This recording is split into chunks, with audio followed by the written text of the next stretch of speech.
Hello everyone! Welcome back to my Dragon Quest VI 100% walkthrough.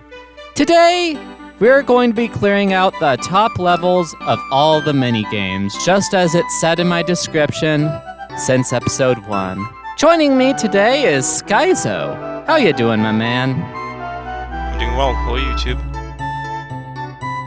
So, first thing we need to do is we need to upgrade the style points on our legendary equipment. The Armor of Orgo, the Shield of... Actually, not the Shield. The Helm of Seba, and upgrade the Sword of Ramius. The thing of it is, these are really expensive to upgrade. 20,000 for the armor, 16,000 for the helm. The Sword of Ramius is going to cost... What was it now? It's coming up soon. Yeah, 10,000 at first doesn't seem like a lot, but then we can actually upgrade it twice. It's the only piece of equipment in the game that can be upgraded twice, and it's gonna cost like 24,000. So, all in all, that's like 3.5 Yggdrasil leaves I just burned through right there. So yeah. It's quite a bit. So what else are we doing this episode? Well, we're gonna clear out the Slimopolis, gonna get some mini medals, and fight a relatively tough optional encounter, or at least it would have been if I had done it as soon as I was able to, but I didn't, so it's gonna be easy. Anyways, our reward for clearing out this top level is a Happy Hat, which will restore 1 point of MP for every few steps you take. It is not worth it. At all. Seems pretty terrible. Yeah. The game kind of does that. It's like the real high-tier rewards will generally be really good, but then the very, very top will typically be like a joke item or a junk item. Oh, by the way, we changed back to Luminary very quickly because that gives a slight style boost. That's actually fairly important. But yeah, the game does that. Okay. Also, if you're wondering about the battle counter in the upper left, that's because we haven't actually gotten all of our grinding done yet. It's just, I think when Rex turns into a hero, that's a good time to start clearing out the rest of the places. Because if you wait till all your grinding is done, you're wasting battles and time, so just efficient that way. Okay, gotcha. Now this well here has some super tough monsters, at least for the point in the game that they're at, because you could have come here super early. Now see, they actually survived a cold breath. Like, that is very unusual for mid-game enemies. But fortunately, we grinded for like 3 hours, so they are not gonna challenge us. I think that was the first time I saw those hippo monsters. I don't think I've seen them before. They really are something, aren't they? Yeah, so I don't think I've seen them before though. Like, are they unique to here? No, I think you could meet up with one at the Spiegel Spire too, the Mage's Tower. You don't see them a lot, though. I figured.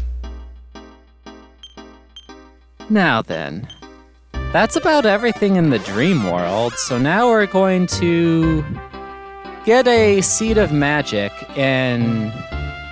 What all are we gonna get? We're gonna get a Seed of Magic for Rex, because his Giga Slash, which he's gonna learn, is super helpful for the bonus boss, but costs a lot of MP. We're going to get a mini medal from like this optional place with some kind of like optional mini bosses that are actually pretty tough. Or at least they would be pretty tough if we didn't wait so long. And then Then also the Slimopolis, like I said. Okay. By the way, a little bit of lore here. You know that lady that forged our sword, the Sword of Ramius? Yeah, I do. I remember her. And her tragic backstory was that her dad went off in search of the legendary sword. Oh, yeah, I believe I do remember that. That was his skeleton we just saw. Oh, that's him? Yup. He did. Is that confirmed by the game? Yeah, there's like a letter naming his daughter. Like, he has a letter on himself apologizing to his daughter, and it has her name and everything. That's unusually tragic for this game, I feel. Oh well. What I'm wondering is how he got underwater. Well, I don't really know about the lore, but perhaps he was in a ship or something, and then he sunk? Actually, that would do it, yeah. Maybe they just went through the ground like that. Yeah, strange visual glitch. Anyways, here's another sort of mini dungeon. You could actually get to this place just by going into the well at real world Somnia, where the monsters will just eviscerate you. And you can get into it before you've even fought Murdaugh, so it's somewhat of a beginner's trap, mitigated only by the fact that there's nothing you can actually do there when you actually try to poke around in it a bit. Anyways, after all that, we clear out the rest of our battles and get Giga Slash and mastered Liquid Metal Mine. Okay. Actually, why are we going to Arkbolt? What did you say? Oh yeah, I remember now. I was wondering why we were going to Arkbolt, but then I remembered. It was the closest zoom point to the optional mini-boss encounter. Okay.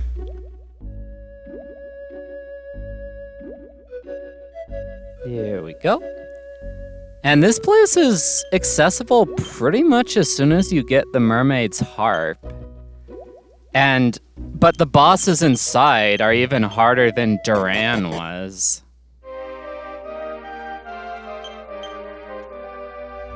Okay, I'm kind of excited for the mini-boss that we're gonna fight. I mean, it's another one-shot, because we grinded like crazy, but still. Now this guy here, it features 2 Uber killing machines. Those are the things that just hit insanely hard, like 50 points of damage even to a maxed out Carver. But fortunately, they only have 600 HP apiece, so we just eviscerate them. Was that the optional boss that you said it was going to be tough?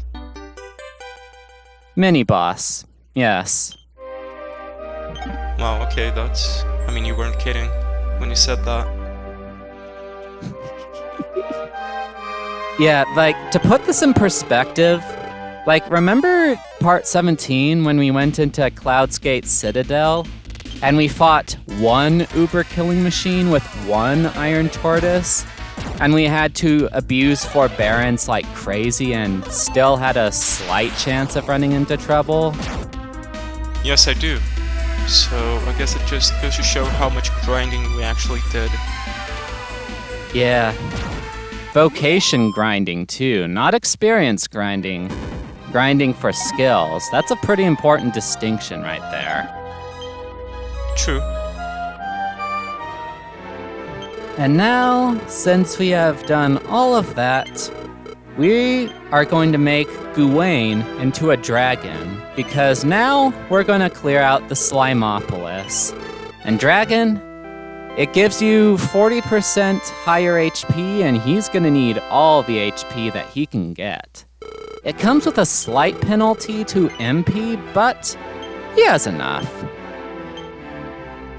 So that is a plus 40% total HP?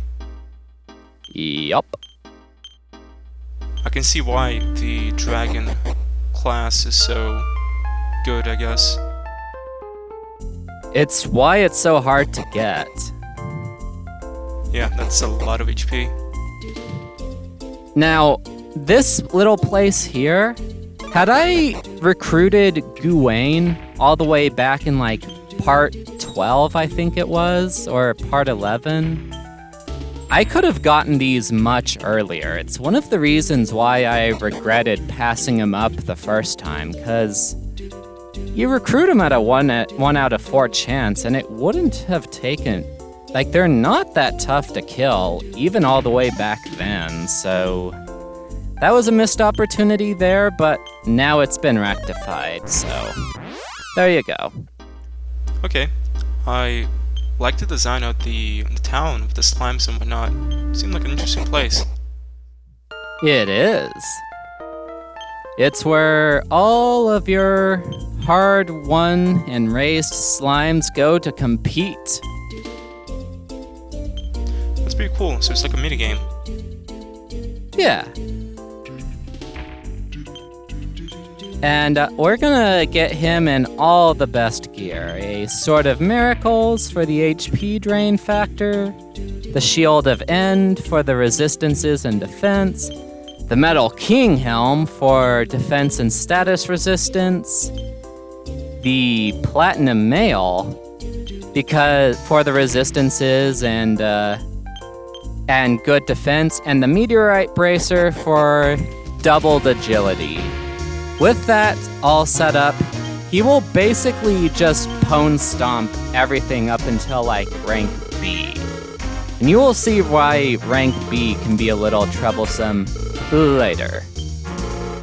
But for now, we're going to clear out all of these ranks. Okay, let's see.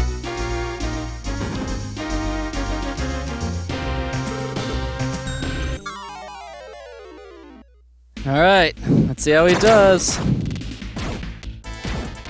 Well, we won that one. How did he do that? It's a special trick he learns at Martial Artist. Not really strictly necessary to get it, but we got it anyway. Oh well. Wait, so this is all scripted? Nope, we're just that strong. Oh, damn, okay. Okay, so this is one of those places where you can like access like way earlier in the game, like as soon as we get a mermaid's harp. And there's 8 ranks spanning a very wide range of monster strength. Like this rank here are like beginner enemies. And then at the very end, you have like end game enemies that strong enough that to still give us a run for our money. And each time you clear a rank, you get a specific item from it, and you can clear each rank twice. The only thing is, if you clear a rank twice, your starting HP and MP will be halved. Now in the Super Nintendo, you can still heal yourself up to full HP, so it doesn't end up mattering a lot. But in the remakes, your max HP and MP are halved, so you're stuck with that penalty. The upside, though, is that in the remakes, your PCs will actually use the items you give them. Like this, they will use the Spear of Gracchos to beef up their defense, the Thunderbolt Blade to cast free zap, Staff of Ghent for a free mid-heal, all that good stuff. So, there are pros and cons to each version.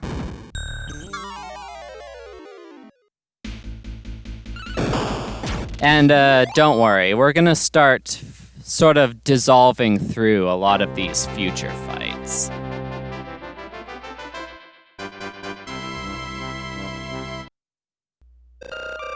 Yeah. Now, the Hat of Hermes here is a relatively decent piece of headwear for Like, see, we just, like, skipped all of the ranks between that and rank B. Because this is the one where you start running into a little bit of trouble. And by the way, none of the other items were worth covering. Don't worry about them. Now, see that guy on the far left? Yeah, and the sprite is also new. I've not seen it before. And do you see how he did like 190 damage to his own ally? Yeah, I'm not sure why he did that, but... That's called Frenzy. Basically, he will do an automatic critical hit to a random person, including his own allies. Or he could hit you. And at this point, it's not too much trouble since we have 322 HP. Where it becomes a problem is when our HP gets halved when we go through a second time. Like, he actually can one-shot us if we get unlucky. We'll probably win, but the other thing is that red boulder knows Kerplunk, which means it can sacrifice itself to bring back its allies. You know, maybe it's just me who plays too much Pokemon, or used to, but I thought the boulder was going to explode. Actually, one of them does do that. They cast Kamikaze. So that is something that they can do. Interesting. Yeah, one of the palette swaps can. And what Kamikaze does is it has a it hits all 4 of your party members, and has a 50% chance of either just killing them outright or reducing them to like single-digit HP. Super dangerous, so... But fortunately, it doesn't cast it that often, and there are ways to get rid of it quickly. Also, that Metal King shield, tons of resistances, best in the game. So we're gonna replace the Shield of Maxwin with that immediately. As well as giving it the Hela's armor to make his agility 0. That way, cause like, the toughest opponent that he fights here is a Demon Overlord, and due to the way agility is calculated, he'll sometimes go before him and sometimes go after him, and that can lead into a situation where the Demon Overlord, like, goes twice in a single round, cause Gawain may outspeed one round, and then go after the second round, meaning he gets hit twice before getting to recover. Hopefully that makes sense. Okay, and these are some freaky designs. Ooh, yes. These are called Slugger slots, I believe. Aside from the evil wands in the center. What are those called? I don't actually remember what they were called in the remakes, actually. I just know that them casting Kisap like that... Actually, that's part of the reason... Like, I originally, when I was doing this, I planned on having Healy just Master Armamentalist and just clear the arena with double cast Kafrizzle. I remember those Dread Wands just being... Like, the way they just take off your defense is one of the reasons why I was forced to just use Gawain, because Healy could just not survive that assault. Okay, and that's a reskin of the boss that we fought, and the turtle. Yup. Also, see how close you came to killing us? Yeah, so what did you do? Did you use a leaf? No, the party member is controlled by the AI. Really? So you just do things randomly? I don't get it. He does do things randomly. So, it's kind of, well, semi-randomly. They kind of have this weird thing, where they'll act dumb at the start, the first time you go through it, but then when they lose a few times, they'll start acting more intelligently. Like, here for example, my Gawain is being unusually smart, But usually what'll happen is that he'll try to cast Fizzle on this Demon Overlord. And all Fizzle will do is block Kaboom, which is the attack that he takes the least amount of damage from. Which means this guy just uses all his strong attacks all the time. This time I got lucky with the AI, so Gawain is using full heal when he should be using it, attacking when he should be attacking, and generally just being a competent fighter. And that's what you need in order to get past this guy. Looks like every time our health gets low, it just gets refilled. But how does he do that? He uses full heal. He learned that spell while we were going through Priest. Okay, wow. That seems very useful. It is.